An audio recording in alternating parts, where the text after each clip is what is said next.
கிரகத்துல 8ஆம் இடத்ததிபதி திசைனாலே எல்லாரும் பயப்படுவாங்க. அதுலயும் ஜோசியம் தெரிஞ்சவங்க, ஜோதிட ஆர்வலர்கள்னு வைங்களேன், 8ஆம் இடத்ததிபதி திசையா, அஷ்டமாதிபதி திசையா அப்படிங்கிற மாரி மனச போட்டு ஒழட்டிக்குவாங்க. ஆனா 8ஆம் பாவாதிபதி எல்லாத்துக்குமே கெடுக்காது. சினிமா வில்லனை எடுத்துக்கங்க. அவன் அவன் குடும்பத்துக்கு நல்லது தானே பண்ணுவான், அல்லது தனக்கு நல்லது தானே பண்ணிக்கிருவான். அப்போ அது மாதிரி 8ஆம் இடத்ததிபதி எல்லா இடத்துலையும் கெடுத்துறாது. ஒரு சில இடங்கள்ல உட்காந்தா யோகத்தையே கொடுக்கும், எந்த லக்னமா இருந்தாலும். முதல் பாயிண்ட் 8ஆம் இடத்ததிபதி 8ஆம் இடத்துல ஆட்சியானா அவனுக்கு யோகம் சார். பிரமாதமா பிழைப்பான் அந்த திசையில. அதே மாதிரி 12ஆம் இடத்துலயோ 6ஆம் இடத்துலயோ அந்த 8க்கு அதிபதி போய் உட்காந்து தசை நடத்தினா அப்பவும் யோகம்.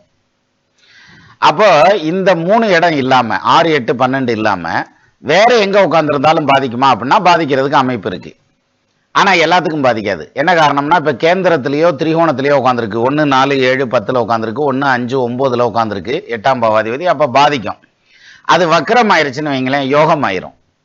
அல்லது அந்த ஸ்தானத்துல உட்காந்து வக்ரம் ஆகல, குரு பாக்குதுன்னு வச்சுக்கோங்களேன், அப்பவும் யோகம் ஆயிரும்.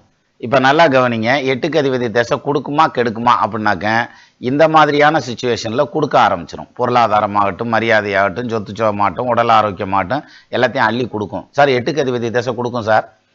ஆனா கெடுக்கணும் அப்படின்னா அதுக்கேற்ற மாதிரி உட்காந்துருந்தா தான், எல்லாத்துக்கும் கெடுத்துறாது. ஸோ அடுத்து 8க்கு அதிபதி திசை வருதா, பயப்படாதீங்க, சும்மா தைரியமா இருங்க.